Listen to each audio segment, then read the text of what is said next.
Imagine looking at the night sky and realizing that somewhere, right now, a world is dying. Not slowly, not in silence, but violently, exploding into fragments before the eyes of our most powerful telescope. The James Webb Space Telescope has just captured the unthinkable, the death of a planet. For billions of years, this world circled its star, but then came the end.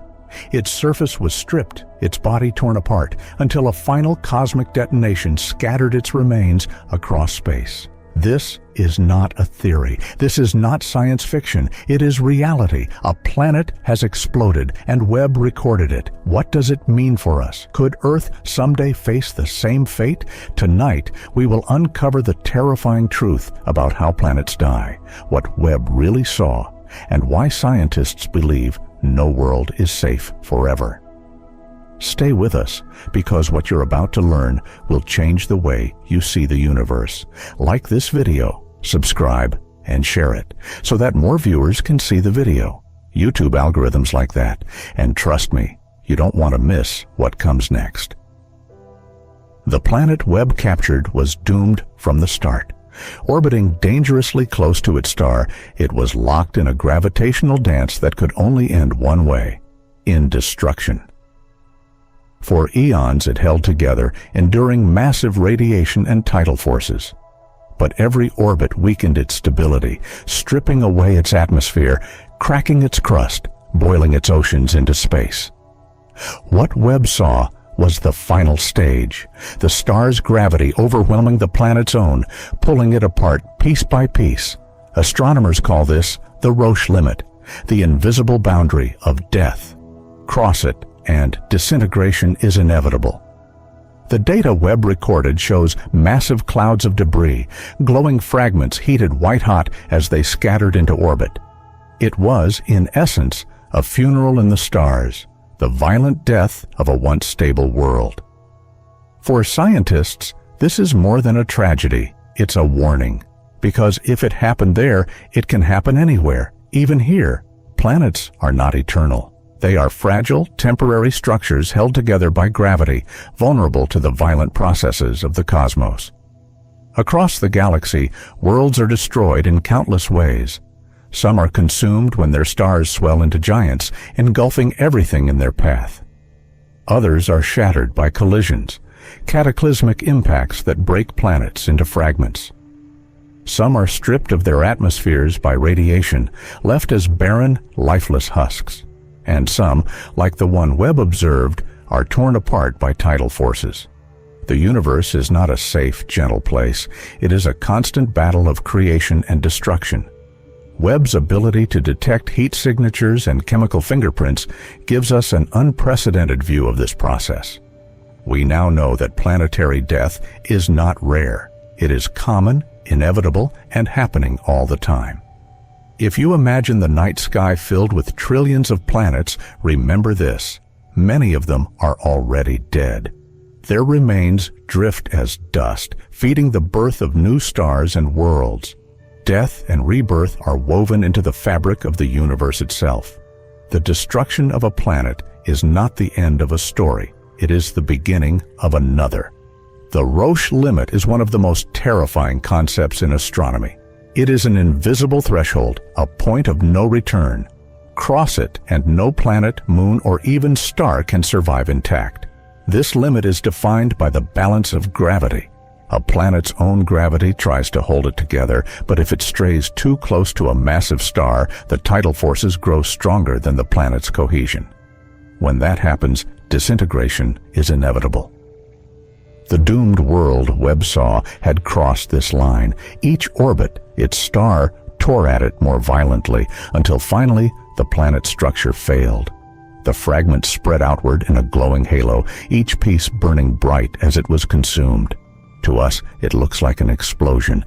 In reality, it is a slow, inevitable unraveling, a death sentence written by gravity itself. Understanding the Roche limit is not just theoretical. It tells us which worlds are safe and which are doomed. It tells us how galaxies evolve, how planetary systems collapse, and ultimately, it tells us how fragile even Earth truly is. Because if our own world ever approached such a boundary, no technology, no civilization, no effort could save it. Gravity does not negotiate. When Webb captured this planetary death, scientists rushed to analyze the data. What they found was extraordinary. The debris cloud glowed at extreme temperatures, revealing minerals and metals blasted free from the planet's crust and mantle. Spectroscopy showed elements like iron, silicon, and magnesium, the building blocks of rocky planets. But it was the energy of the event that stunned astronomers. To tear apart a world requires unimaginable force. The star's tidal pull generated stress so intense that the planet literally fractured. Imagine pulling a rock apart with your bare hands. Impossible. But scale up the gravity of a star, and even planets cannot resist. The explosion we saw was not caused by a single moment, but by countless orbits of strain building up until the planet finally snapped. For the first time, Webb allowed us to watch this process unfold, and it revealed something else. Planetary deaths like this may be one of the main ways heavy elements are recycled into galaxies. Every destroyed world scatters its materials back into the cosmos, where they can eventually form new planets. In other words, the death of a planet may be a necessary step in the creation of new life elsewhere. Destruction, paradoxically, is also creation.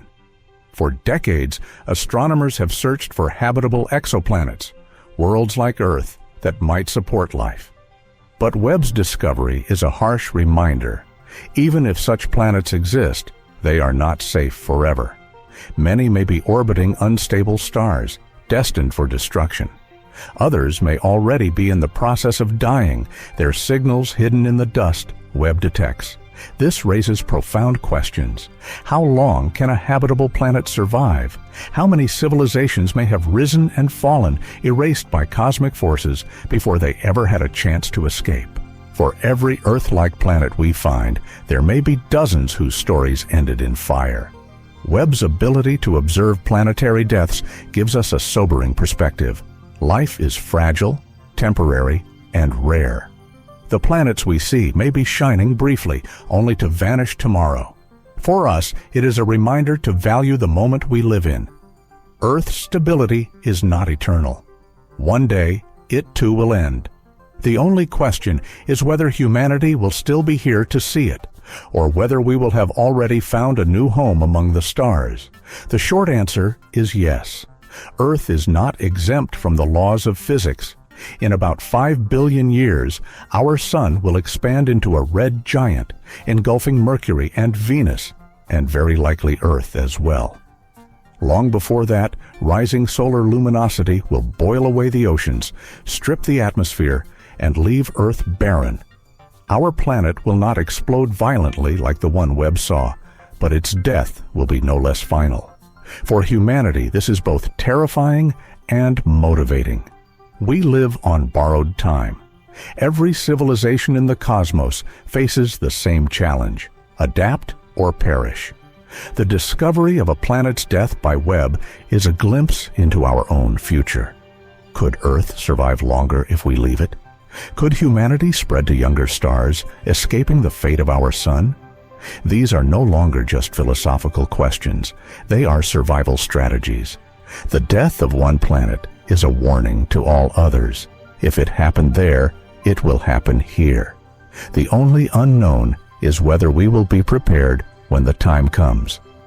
At first, the death of a planet seems like the ultimate tragedy. But in the grand design of the universe, destruction is not the end. Every shattered world scatters heavy elements into space: iron, carbon, oxygen, silicon. These materials drift, condense, and eventually form new stars, new planets, and perhaps even new life. In this sense, the death Webb recorded is also a beginning. The fragments of that doomed world may one day be part of another planet, orbiting another star, supporting another civilization. The cycle is endless. The cosmos thrives on death and rebirth. Stars die to create heavier elements. Planets explode to seed galaxies with raw material. Black holes consume, yet power entire galaxies with energy jets. Even in destruction, there is creation. This duality is both terrifying and beautiful. It means that our universe is not static. It is alive, evolving, transforming constantly. Webb has shown us not just the death of a planet, but the eternal cycle of existence itself. To understand destruction is to understand creation, and to witness it is to realize how fragile and precious our own world truly is. The death of a planet is not just an astronomical event, it is a message. Earth too will die, but perhaps humanity does not have to. Our species is young, our technology fragile, but the universe has given us time to learn, to adapt, to explore. If we can harness this knowledge, we may survive beyond Earth, carrying life to other stars. If not, our story will end as countless others have, with silence. The Webb discovery is a reminder. We are temporary unless we choose otherwise. Survival is not guaranteed. It must be earned. The James Webb Space Telescope has shown us something we were never meant to see, the death of a planet. It is terrifying, it is humbling, and it is real.